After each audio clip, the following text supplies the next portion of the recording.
好吧，这个今天这个伞兵这个问题啊，刚刚已经讲了第3波了。接着我觉得还有，他到底很简单，他抓了那个集团以后，对，你到底办了哪些人，一个个给你抓回来，就变这样嘛？来，所谓。其实我觉得刚刚讲到哈，过去从2年啊，有很多人逃兵，到1年其实也有，到4个月其实也有。啊，即便但现在4个月已经很短了，大家觉得说去当一下就回来，还是有人想办法，譬如说我要去当替代役，我要去什么啊？这个到底凸显什么呢？凸显说，大家舍不得小孩子去受苦呢，又或者是大家觉得会耽误小孩子的，比如说求学的时间啊，出社会的时间，可能都有。但我觉得还有一个很主要原因，就是大家对于当兵这件事情的荣誉感，或者是说对于当兵这件事情的看法的问题。像在南韩就是他们会把男孩子当兵当做一个人生很重要的转折，而且是负责任的表现。所以南韩的艺人过去也曾经有少数逃兵的这案例但是一旦被发生以后除了法律方面有很严格的制裁以外，之前有一个南韩艺人当兵，最后连入境都被禁止。那除了这个以外，他们在演艺圈也混不下去了民众会谴责，然后形象会重创。可是，在台湾好像逃兵这件事情，大家觉得好像没什么。因为你也逃，我也逃，大家也逃，只是逃的方法不一样。有些人装病，有一些人有人帮忙有一些人想办法去念书，一直念大家都在想尽办法不想服兵役。第一个就是服兵役的荣誉感是什么？然后第二个是这2年说真的台海的这种状况的危机有一些父母真的不是因为怕小孩子受苦，而是因为两岸情势的危险。那像我就有接到陈情他不是逃兵他是拜托我可不可以让小孩子提早，提早，因为他觉得越晚当越危险，就希望在2027年之前。对，所以是真的有这样的人，真的很真的有这样的，所以其实他们是想要服兵役，可是他们想要服兵役的原因，竟然是因为怕危险。所以我觉得这也要给民进党政府去思考一下，就是为什么军人觉得得不到尊重，觉得说不想服兵役，服兵役有什么好处？第二个是服兵役是危险的。这人算不如天算，永远不知道什么时候了。来，曾宇。其实我觉得我要接续刚淑慧姐特别说的你看南韩他们去当兵的状态是，你可以看即便是红遍全球的 BTS。全员都去当兵，但是反而是我们台湾的艺人，为什么他反而不敢去当兵？那大家不要忘记了，当年洪仲丘事件，为什么很多的家长对于去当兵是很害怕的？因为国防部他得不到一个真相，我的孩子送进去之后，我没有任何的保障，我可能因为学长学弟制，然后会造成了非常非常多的害事发生。这些事情是大家都不敢去面对、不去提的。但是现阶段大家会觉得很奇怪，伞兵的事件从5月延烧到现在了，为什么现在才大张旗鼓的去抓人？我觉得这个它是常年的问题啦，而不是说现在才开始，而是说现阶段为什么民进党政府他们现在做出这样的铁腕手段，你的目的是什么？我必须说，这还是有它一定的政治考量，因为你用司法来去介入这样的状况之下，我觉得要开始担心喽。为什么国人大家对于当兵这件事情非常的疑惑？因为我今天是不是我一进去，如果两岸真的兵凶战危，我是不是我的孩子就直接战死在沙场上？这个是现在很多家长非常担心，因为我跟淑慧姐一样，我们有接到很多人，可不可以让我孩子先当兵？先让我进去吧。如果今天真的2027真的遇到这样的冲突之下，孩子怎么办？我觉得这个是大家要去注意的。还有不要忘记了，其实艺人不当兵，他这也不是一个潜力了。不要忘记，我们现在芬兰的代表，我们的林长佐先生，他也是。可能因为他的身体状况也是没有当兵的状态，所以我觉得今天没有当兵，他有非常非常多的原因，而是说今天我们台湾如何让我们这些国军，他认为他是可以真的台湾战力强，为台湾当兵，他是有荣耀感的，这个是我觉得政府你必须要去努力的事情。好吧，今天立法院也讨论这个话题，我们听听看。艺人闪兵频传，卓荣泰说话了。无论是一般的服役或是替代役，都是国民应尽的义务。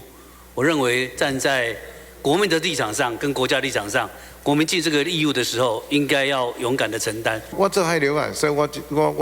看到了我做兵，看到了我操啊，今嘛有替代役，什么一大堆啊，这是认定上。跟委员报告这个立委要求相关单位不破网，毕竟这已是检方的第3波搜索。此红不可长这个服兵役是人民国民应尽的一个义务哈，这个是属于一个妨碍兵役，这个是一个执行的一个方式。但检方抓人前端有法令可防堵，我们尊重司法单位的调查。部长，兵役体检加严啊，这个年底前有可能吗？我想我会加速来跟三总来进行相关的研讨，我们会来努力测进。是否年底前实施，国防部不松口。不过说到闪兵争议，也有国民党立委是立刻想到他，就是既然闪兵嘛，就闪过，也有人用闪尿的方式啊，什么这种方式，最后没有当兵，然后没有当兵，现在还能够当大使啊。那所以我觉得很多的一些这个现在执政的政治人物哦，恐怕你们要做一个比较好的一个示范啦。王宏维说的是谁？懂的就懂。那亮君。我想在这个案子里面，大家在今天的这一波爆出来，最重要的还是这是一个集团嘛，哈，就是说中间有一个中介，然后呢就是让这些艺人，然后就说那可以来帮他做这个就可以来不用当兵，好，那包含这个医生诊断等等，就是整套都帮他弄到好，然后还有这个价码，那这个事情是很明显的是过去这些艺人，好，现在看起来是有一些他可能是在医疗记录上面可能是有伪造的情形，好，或者是有去这个不实的状况发生，所以今天才会有这样子的一个司法行动跟调查嘛。那现在大家要去扯说这个民进党的执政啊，然后让整个两岸局势变得紧张，然后以至于大家不敢当兵，我觉得这个跟这个原本的题目整个都离题了啦。好，那你要说两岸的状况，我想这个台湾从以前到现在，我们从未做过任何的挑衅，在发动这些挑衅行动的多半都是中方嘛，不管他现在共机共建扰台这个状况，大家也都非常的清楚，所以我觉得这个都不用多说。然后现在又要再去扯到说这个有关现在的芬兰大使林长佐身心症的状况那身心症的状况，我想林长佐在过去媒体上面已经讲过非常多次，他从小在家暴的环境中长大所造成的身心症状况，从小的就医记录一直到他当兵的时候，这都是长期而且真实的状况。那大家要去讲说因为身心症而无法做任何职业，我想在过去当中，大家一直努力要将身心症的状况或者是这些相关的病症避免污名化的状况，我想大家不应该再把这个事情拿来重提。而且如果要去讲说包含说这个没有当兵那是不是就不能做任何事情？那如果是要这样子讲的话，那我们的总统也必须是三军统帅，那是不是也代表说没有当兵的人不能做三军统帅呢？我想这都是两码子事情。那今天我们在讨论逃兵跟闪兵的这个事情，还是回到法律层面的部分。如果他是集团的犯罪，他是试图的去伪造他的病历，跟有不实的状况发生，该怎么办就怎么办。首先我觉得作为公众人物大家多少对于你的这个正向的示范效果是有所期待的啦，所以这个就是这次考验这些，尤其这一波今天会更加的震撼，是因为这一波的那个明星是真的非常非常红的那对他们来讲呢，他爆发了这个事情，那当然你可以说他年轻的时候可能受到这个一些朋友的影响那大家都这样做啦，那大家当时可能就不了解说这个事情的后果会很严重有点类似就是一失足成千古恨可是现在我觉得考验艺人也一样，公众人物也一样，就说你如何后续的处理，你怎么面对这个问题？如果你坦诚的面对承认错误然后也去负担你犯的错误的后果也坦诚面对。我觉得台湾在对艺人的这些问题上面原则上基本上确实刚才淑慧也有分析，会比较宽容。可是你如果死硬的嘴硬，一直要讲说我没错，我没错，我如何，反而这样大家很讨厌那样子可能他们的演艺之路会断。那刚才大家也很充分的讨论，那团伙的问题上，那就你不能只针对演艺圈喽因为刚才说那个医生的问题，其实我们也只是听闻而已。但是我实在必须讲，我在职场这么多年呢，我听到男孩子因为什么不想去当兵啊，把自己吃得很胖的，或者弄得有什么病的，真的都有，大家真的在生活上算蛮普遍的。那当然，如果说他是真正的体重过重到不能当兵，这个你就没有什么好犯罪的嘛。可是如果说你是跟医疗院勾结，甚至他最后是变成一个类似跟诈骗集团合作的话，那这个就很严重。可是从司法的角度，他必须要公平啊，他不能够针对某一个职业的人下手，然后轻轻的放过其他职业类型的。当你在一个社会没有这个同一标准，你搞双重标准，或者让人觉得说你就刻意对演艺圈的人不满的时候，那社会的这个价值跟氛围又会有另外一个这个负面的影响会出现。就是说，台湾长久以来有2件事情是公平的，一件就是以前的联考，大家就凭成绩嘛，考试好就好，不好就不好；一个就是就是兵役，不管你再大官孩子，该当兵也得当兵。所以任何破坏了考试公平跟破坏了兵役公平都是不对的，都绝对不允许，因为你这样子就让别人不公平嘛，就变成这样那尤其像这种集团式的犯案，这是很不对的你集团等于是你用集团力量，然后你在同侪里面造成影响，他一个签一个，一个签一个，一个签一个。但是另外一个问题，就像永平刚讲，这个集团只为演艺的人做吗？有没有在其他他也去拉拢，去拉这个客户？光靠演艺人员他赚不了多少钱呢？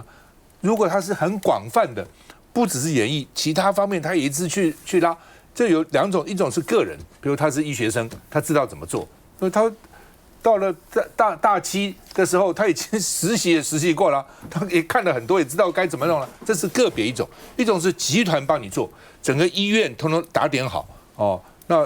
不管怎么样都是不对的。那这种集团式的这个是不是只有这个集团呢？有没有其他集团呢？像这种都要彻底的把它清查才可以。休息一下再回来。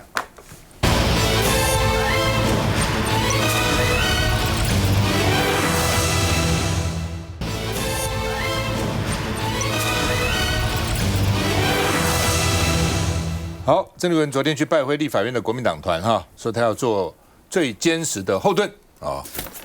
那另外呢，这个黄建豪因为在选前说郑丽文没有赢过1次选举，怎么带领国民党去辅选？昨天郑丽文跟他相报一报泯恩仇那另外呢，这个柯志恩、苏清泉、谢龙介也是南部柯志恩高雄，苏清泉屏东，谢龙介台南，说希望他们选举能够赢那另外呢，这个昨天王浅秋访问他说，你要不要到大陆跟习近平见面？他说我当然要跟习近平见面，我也不怕你们贴我标签那赖清德就说，两岸的和平不能只靠一中的原则那另外呢，这个邱垂正说9·2共识，因为郑丽文说是通关密语，他说通到配合习近平吗？那另外呢，这个卓荣泰说呢，希望拿出赢过5个候选人的力量，跟习近平的时候能够角力我们看一下。党团大团结包围新主席郑丽文送暖。郑丽文当时的第一件事就是回立法院娘家和国民党团便当会寒暄，希望未来党部可以做各位最坚实的后盾，并肩作战。因为郑主席来本来80块的便当今天吃120的，120的便当已是对我们所有党团成员最高的敬意毕竟立院是国民党主战场，郑主席保证会成为最强后援。不过这次邀约时间上似乎有些赶，让部分立委像是正副院长韩国瑜、江启臣、翁小玲、谢依凤、叶元之、严宽恒都没到场，资深立委林德福、罗明才也没看到人，只是选举中要解的心结，选后能不能放下？郑丽文上前拥抱黄建豪，大和解。毕竟选举中身为卢秀燕子弟兵的黄建豪，曾发文批评郑丽文履历苍白，没有打过胜仗，无法接受他担任主席。还在吧？对啊。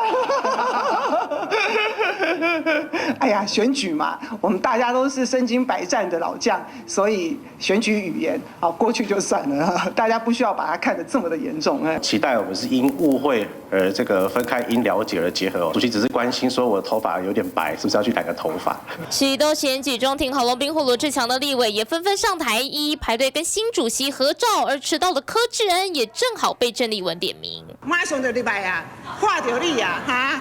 未来的柯市长，特别是要跟社会来做一个对话。至于他的点名，我想那都是国民党的一个期待值哦，没有太大额外延伸出的一些不同的一些想法了。不给外界见缝插针机会，毕竟放眼未来，国民党没有分裂本钱。老沈，昨天新的还没有上位的这个主席啊，郑丽文主席去访问立法院的这个国民党党团啊，是成功的。是成功100分。那唯一的缺点就是说，他去摸黄健豪的头，主席还是不应该摸国会议员的头，会有很多解释嘛。何况是黄健豪，到了最后几天又好像替某某人讲了很多话。不过这个不管了，我也不反对他去大陆去见习近平，这个都没有问题。现在问题是国共就是互有善意，因为是比起民进党总是比较。有善意的这个对手，因此我觉得到目前为止，就是9·2共识是唯一的通关密码。但是各位我想苏慧是中华民国派，永平恐怕也是中华民国派。我要问你们，这是中华民国派，到底是在玩弄，在国内玩弄国人啊，到对岸就是完全不讲。你看郝龙斌开了一个记者招待会，讲了好5点，对方的这个智库马上打耳光，绝对没有中华民国这回事。中华民国已经被取代了，被取代。那以前我们大人物到了大陆，中华民国也是转弯抹角啊，在这个投机取巧的场合勉强出现。所以我要请问你们2位中华民国派的，以前我们讲到9·2共识都有一中各表，那有人讲说一中各表不好，要讲各表一中，还有甚至有人讲说。各表一中好像也不是很好，叫同表一中，叫一起来 together。我这个很会这个钻牛角尖的，很会这个看文说字的，看文解字的，我都搞不出，就是到底各表一中好呢，还是一表那个一中各表好？到底它的轻重的程度到什么程度？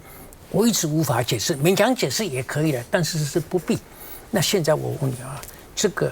大家这个现在选出来，而且选得漂亮我觉得大家正在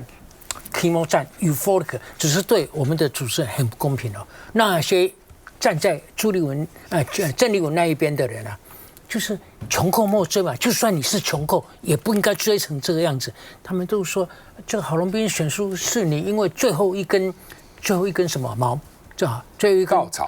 稻草，最后一根稻草，而且他说郝龙斌没有能力，也不敢跟你切断，好像切断他就会当选，这是胡说八道的事情。逻辑不通嘛，那逻辑不通。还有人逻辑还有人就是把你封成跟沈伯洋同级的，为什么？因为你们是猎巫，而这个巫是红巫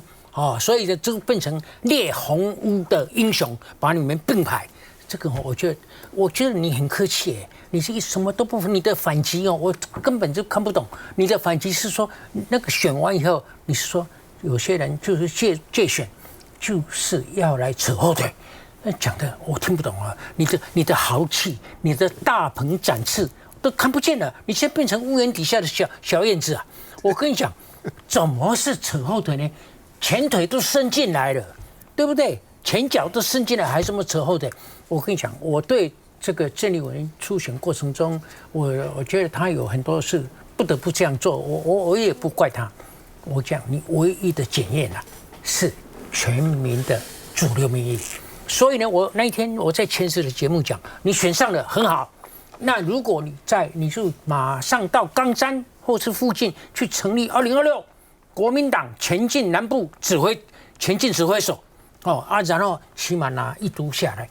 ，good。然后呢，我觉得老共啊、贺电啊，什么都没有用，你就是应该曾丽文当选以后，这个人是你盖耶哈，这个不用遮掩啊，不用遮掩，这是你相对喜欢的人，就是说能够谈得来，或者将来能够沟通的人，那你就飞机不要再飞了嘛，你军舰不要再绕了嘛，这个不得了。如果老共懂，这个不是要你测飞弹啊，就飞机不绕，军舰不绕，然后你那个郑丽文拿下一都，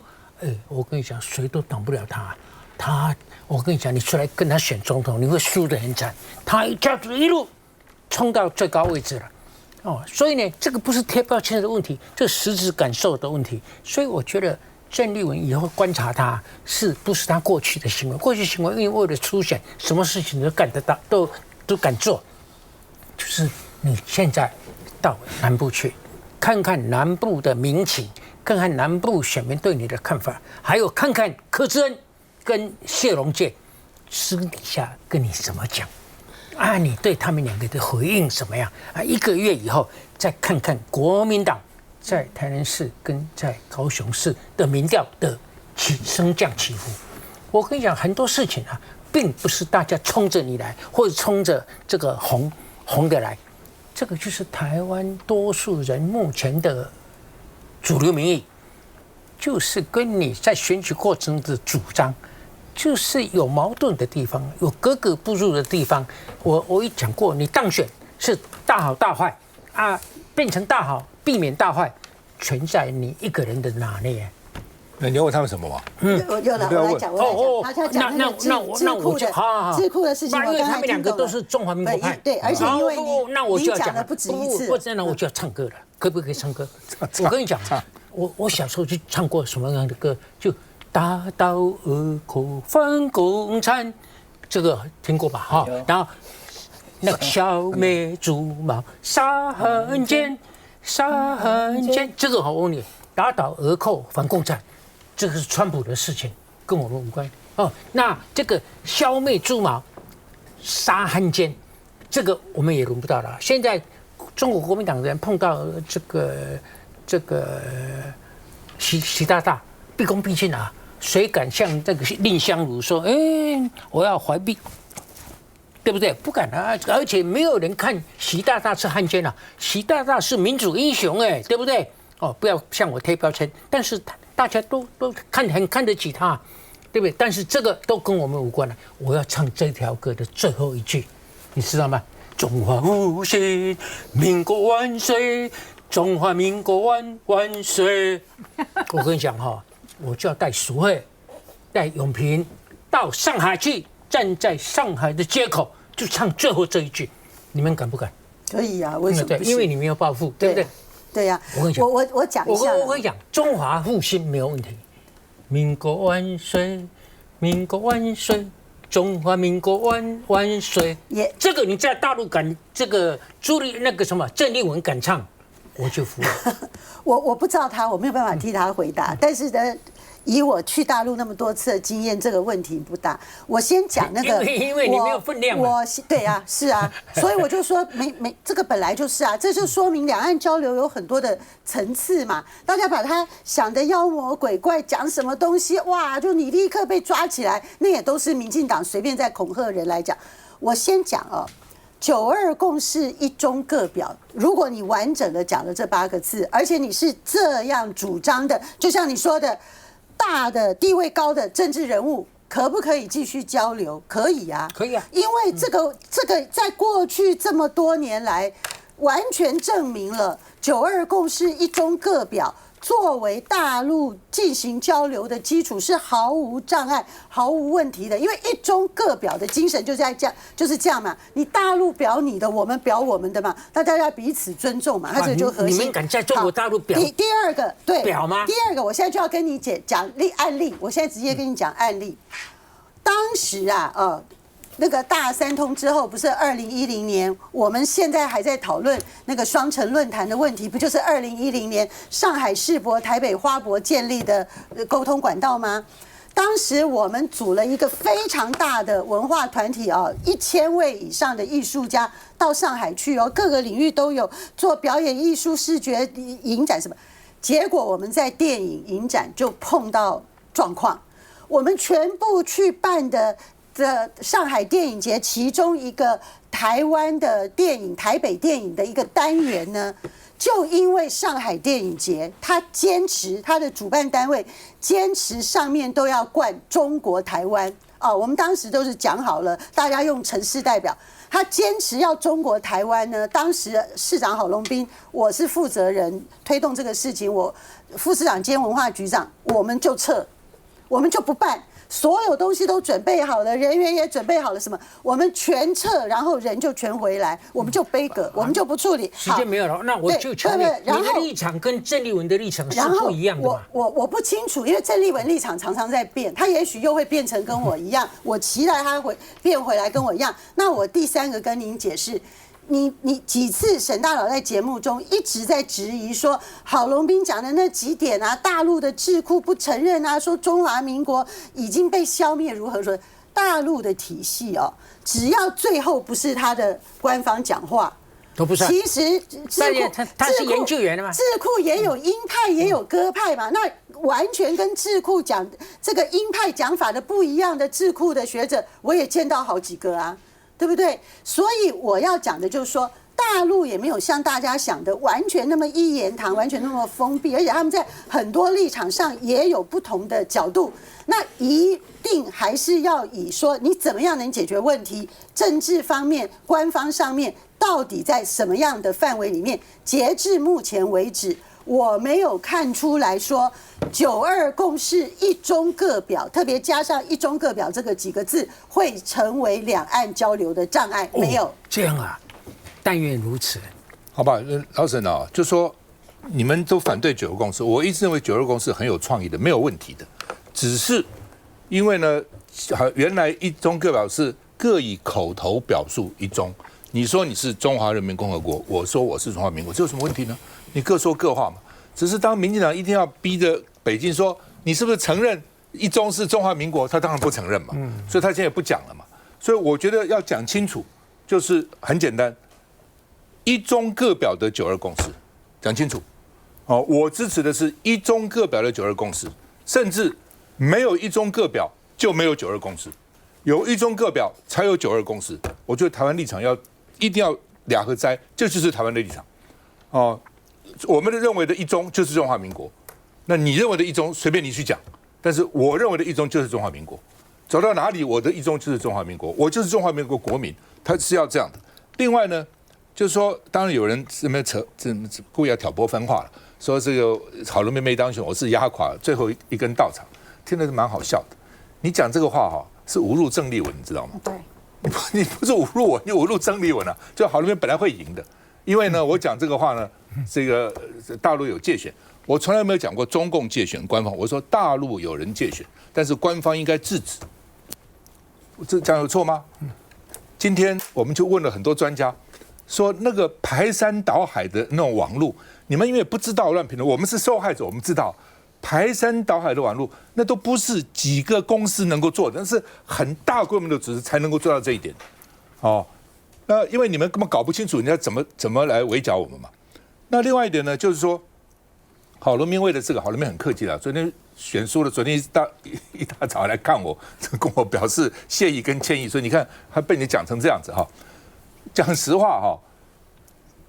他这次郑丽文会赢，我本来是不想讲的，不过你既然提到，他有3股力量支持的，一股是黄复兴，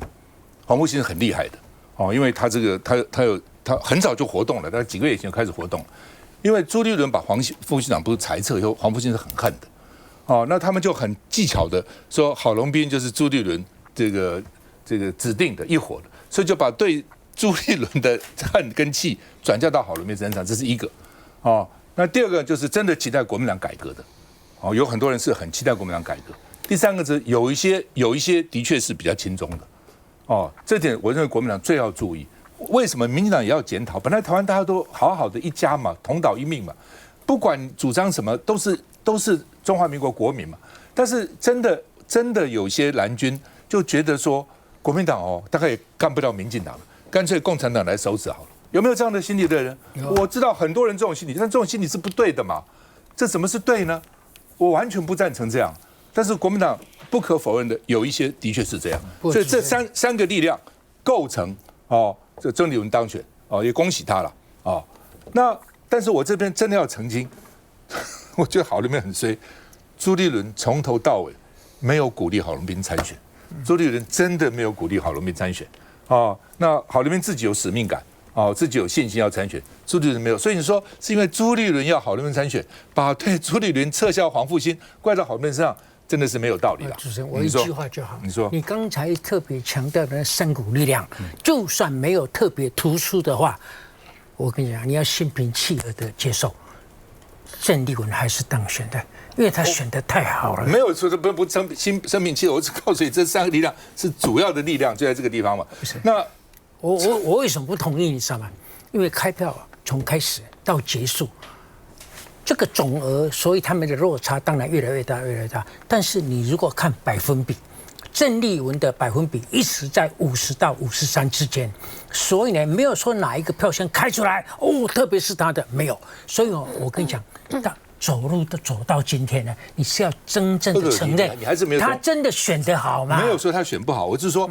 这三个力量，每个地方都有这3种人嘛。每一个地方，金门有3种人，马祖有这3种人，台南有这3种人，台北都有这3种人。他是这3种是主要支持的力量，这有什么错呢？本来就是这个样子啊。接着再回来。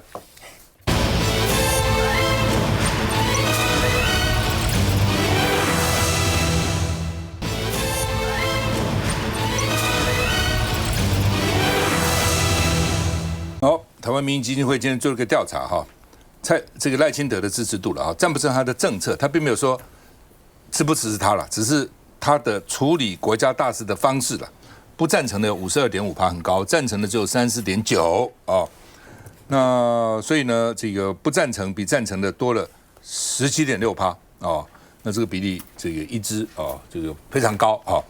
那另外呢，他的这个支持的只有30.9%，没有什么起色。赞成从32.7变成30.9，多一点点。不赞成他的从57变成52.5大概是这样的一个调查了那另外呢，就是政党政党这个支持度啦那民进党的支持度原来是30.9，略微提高到32.9，多2个百分点。那国民党的支持度呢，这是在9月的时候当时25.2，那到21.9那民众党呢是14.4没有动，民进党几乎不动然后没有支持任何一个政党，26.1变成27.3所以呢，一个是9月，一个是10月就这个这是9月，这是10月，9月、10月这样看所以国民党掉了3.3个百分点掉了3.3个百分点。这是主席开票前做的，你看。他是还没有开票，10月13到10月15，对，国民党投票是10月18那另外呢，这个黄国昌因为这个《镜周刊》对他这个一直在报道这个狗仔的问题了那当时有问说，到底他的钱哪里来的？因为请狗仔要钱嘛，所以呢，他的小姨子高辉汇款100万成立这个凯斯公司由他的小姨子先付钱那后来他有一个这个钱的这个来往那不过他在2022年是有投资民报1000万，是由这个凯斯国际来投资那另外呢，他也有这个进入的资金譬如说这个黄安杰投资凯斯1000万另外呢，这个陈建平投资凯斯1000万然后呢，这个另外呢，这个关志宇投资凯斯100万，就他有进有出了那有进来的，那也有投资出去的那另外呢，这个黄国昌就说，这个你说这个小姨子或是其他人有投资或出资，把汇款记录交出来你这么讲，到底你有我的汇款记录吗？那黄国昌说，《镜周刊》的本来是一个大菜，变成馊水你不更正，我就要告你那另外呢，这个黄国昌的小姨子也寄律师函，要求移除报道，并且道歉，所以认为这个需要可能认为是不实了我们看一下。我请我太太打电话给她妹妹，说她妹妹是不是有去投资什么凯斯是我们不知道的。结果我太太的妹妹说，他们在扯什么鬼啊？不管是我太太的妹妹，还是我太太妹妹的公司，从来就不是凯斯国际的股东，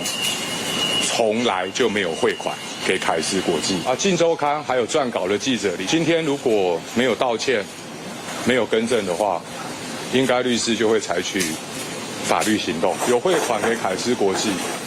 那就把汇款记录交出来，把证明交出来。本来以为《镜周刊》说什么这个礼拜要上大菜，结果端出来的是一盆馊水。那振宇，我觉得其实《镜周刊》的报道到底有没有实质的证据？我想说，从金华城事件到现在这样子，大家也看得出来他们在写编剧的过程中真的是非常的厉害在没有证据的状态之下，一点染药就可以变成一个大染缸那我还是要必须说，镜周刊整个集团，你们是不是忘记了？他们上周才出刊说，整个凯斯集团背后是港资中资，然后现在呢又把它讲成说，现在可能是智邦科技创办人黄安杰是凯斯的金主，那大家不要忘记喽。凯斯应该是说黄安杰，他其实本身是我们台湾非常让人家尊重的企业家，同时他也是绿营大佬。大家不要忘记了，他还是赖清德读书会的同学，所以现在是《镜周刊》，你反向的来去打了就是赖清德一把脸吗？你认为他的读书会同学都是中资跟港资吗？所以我觉得《镜周刊》你们真的是不要乱枪打鸟，因为你们的这些周刊的内容不过就只是配合其他的政媒合一，跟配合一些政论节目，有一些内容出这些菜给他们来谈论。那实质上的证据是什么？我认为大家还是要有思辨的能力。如果今天有证据，就拿出来吧，不要再用挤牙膏的方式这样挤的不上不下的。行政机关如果要企图配合这样媒体追杀黄国昌的话，我想大家很清楚了，《镜周刊》配合司法是怎么样子欺凌柯文哲的。如果你们要用照本宣科的方式的话，我相信国人眼睛是雪亮的。我看到底怎样？刚刚其实振宇在讲就是黄国昌的事情。好，黄国昌的事情我已经大概1个月都没有谈，怎么谈？没有真相怎么谈呢？因为现在目前《镜周刊》还有这个，第一个就是狗仔嘛。到底有没有？就讲了那么久了，好，一枪毙命的证据拿出来以后，我们再来谈第二个就是骇客，这个也不清楚。那今天是讲说那个凯斯国际，我也很想知道凯斯国际的这个他的成员，他到底的组织是怎么样。但是现在看起来黄国昌要去告这个周刊了，我觉得啦我跟观众朋友报告说，等这个事情有很明确的一个结果的时候，我们再来谈。那当然，对于事件的看法，就政治人物是不是有调查官，这个在我们的节目当中我以前跟大家谈过了第二个部分是刚刚这个主持人给大家看的最新这个民调他在做的时间，大佬有注意到是在10月18号国民党的投票之前，13到15号。那这一份民调其实他因为赶着国民党要选举前，他有先公布其中一部分，就是社会各界对于国民党几位参选人，他的欣赏度在这里。好，那当然有人讲说，这个民调后来发现说，郝龙斌在这民调里面是第一呢，24，郑丽文是14有没有？你最欣赏的国民党主席候选人，可是郝龙斌后来没有赢，所以民调不准，不是这样看的。因为同一份民调你看进去就知道了，他这份民调郝龙斌的支持度是24，郑丽文是14，可是他是访公民不是访党员。如果你问这些被民调的人当中，你是什么政党，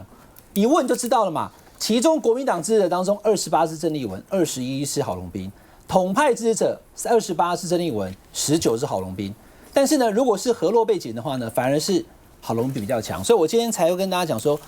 党意不用讲了，你刚刚已经讲了，虽然投票率39%，可是呢，确实郑丽文主席当选，他得到了国民党的多数党员的支持。但是这样子的论述，刚刚跟尤平姐还在讲，如果进到2026，其实我觉得26现场可能影响也不大。2028，如果到2028以后，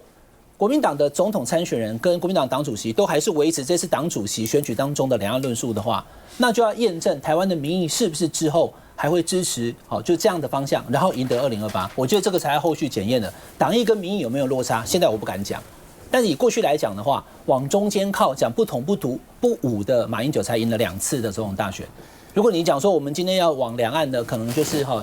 骄傲的自豪讲说我是中国人，或者说站在巨人肩膀上面，或者说以后要走向和平统一的话，那会不会是台湾目前不分蓝绿白的民意的多数，要用选举的结果来做检验？不，基本上就是说，国民党的党意一定要跟社会主流的民意是要趋近的啦，你不能自己搞一套，然后社会是搞一套，那这样的话选举就很难赢，特别是大选了。因为选举其实真的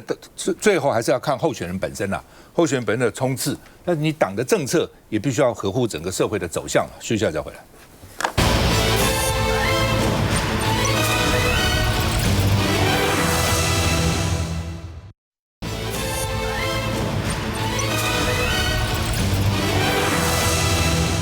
光电板，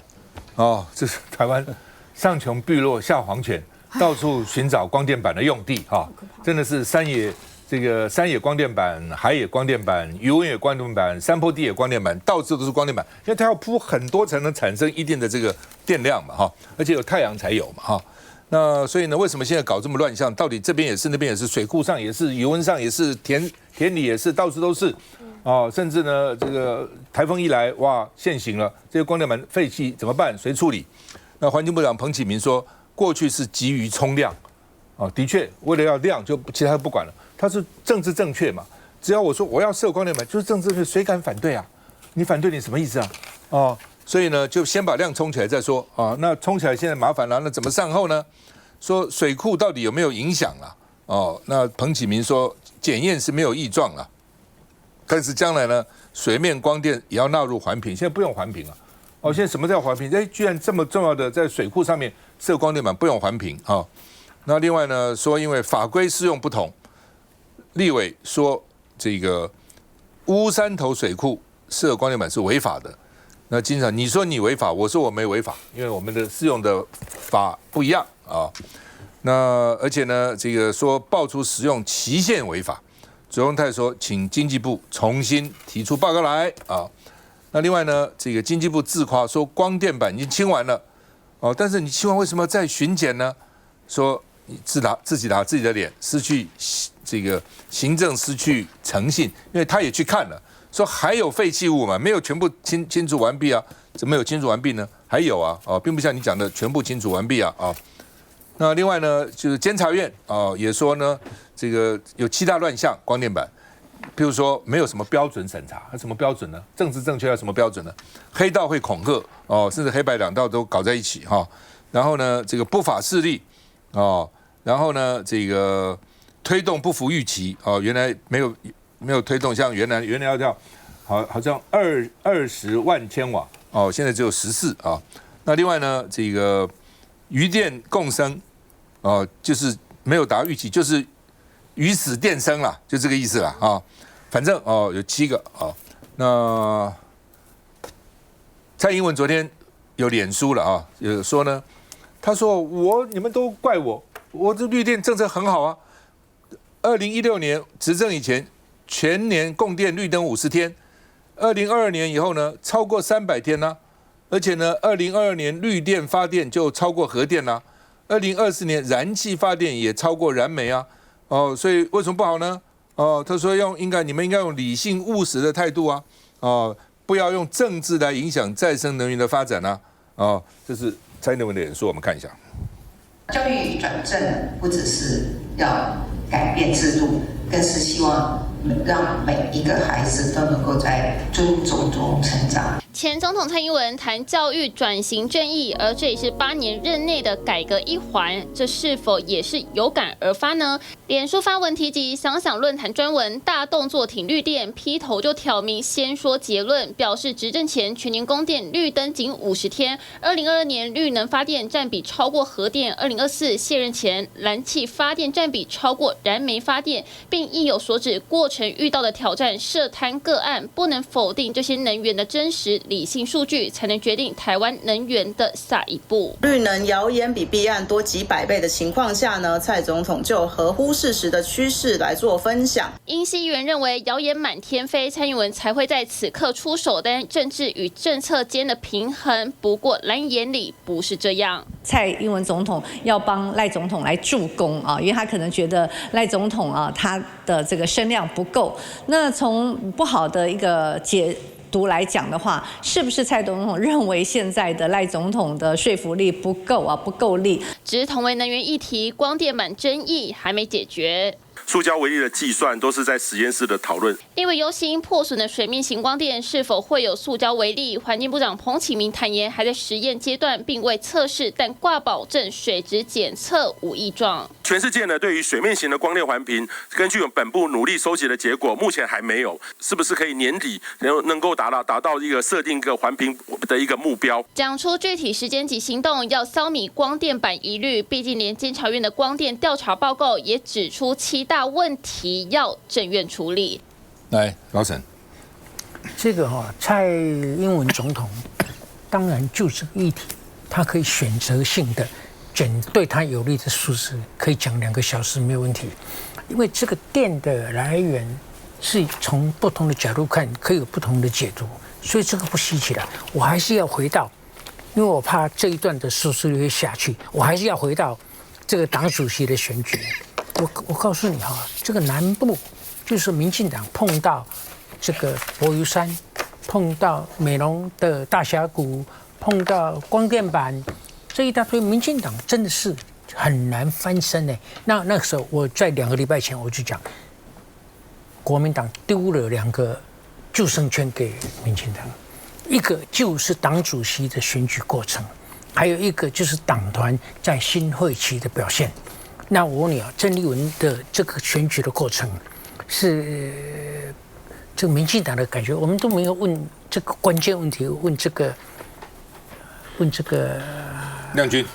君，你们民进党看到这选举结果，我昨天问到那个吴征不敢讲意思味啊，也既然讲不出开心或者不开心都讲不出来，你们是开心还是不开心？我觉得没有开心不开心，但我很担忧，因为我觉得对我来讲，看到国民党党主席，就是说，因为我认为在国民党里面也有针对两岸其实有不同路线的立场。那现在的路线，依照郑丽文在参选的过程当中，他对于两岸的论述，我认为他是比较轻重的。那我觉得对台湾来说，大家会比较担心啊。你这是官方反应啊！我必须觉得，如果你去问私底下问柯志恩跟那个谢龙介，这选完以后，你们对自己的选情是多一层担忧呢，还是觉得嘿，赞这对我比赛？我觉得他们是担心的。实惠在笑什么？